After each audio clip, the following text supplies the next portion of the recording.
মুন্সিগঞ্জের সিরাজদি খান উপজেলার কেআইন ইউনিয়নের শুলপুর উচ্চ বিদ্যালয়ে অনুষ্ঠিত হয়েছে অগ্নি নিরাপত্তা বিষয়ক প্রশিক্ষণ ও অগ্নি নির্বাপক সরঞ্জামাদি বিতরণ কার্যক্রম।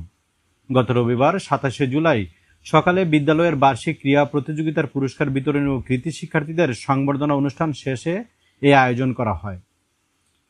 বাংলাদেশ জাতীয়তাবাদী দল বিএনপি এর ভারপ্রাপ্ত চেয়ারম্যান জনাব তারেক রহমানের পক্ষ থেকে এই মুহূর্তে উদ্যোগের আয়োজন করেন মুন্সিগঞ্জ ১ আসনের মনোনয়ন প্রত্যাশী জেলা বিএনপির আহ্বায়ক কমিটির ১ নং সদস্য ও সিরাজদি খান উপজেলা বিএনপির সভাপতি শেখ মোহাম্মদ আবদুল্লাহ।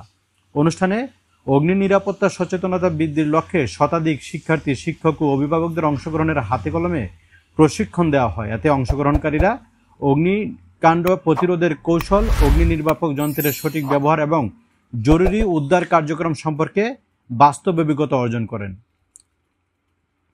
প্রশিক্ষণ শেষে বিদ্যালয়ের সভাপতি ও প্রধান শিক্ষকের হাতে অগ্নি নির্বাপক যন্ত্র তুলে দেন শেখ মোহাম্মদ আবদুল্লাহ। এ সময় সদ্য ঘটে যাওয়া মাইলস্টোন স্কুলের বিমান দুর্ঘটনায় নিহতদের আত্মার মাগফিরাত ও আহতদের সুস্থতা কামনা ও দোয়া করা হয়। এর আগে সকাল ১০টায় শুলপুর উচ্চ বিদ্যালয়ের বার্ষিক ক্রীড়া প্রতিযোগিতার পুরস্কার বিতরণ এবং কৃতি শিক্ষার্থীদের সংবর্ধনা অনুষ্ঠান অনুষ্ঠিত হয়। এতে সভাপতিত্ব করেন বিদ্যালয় পরিচালনা পরিষদের সভাপতি মোহাম্মদ ওয়াহাব শেখ এবং সঞ্চালনায় ছিলেন স্কুলের ভারপ্রাপ্ত প্রধান শিক্ষক আব্দুল কাদির খান।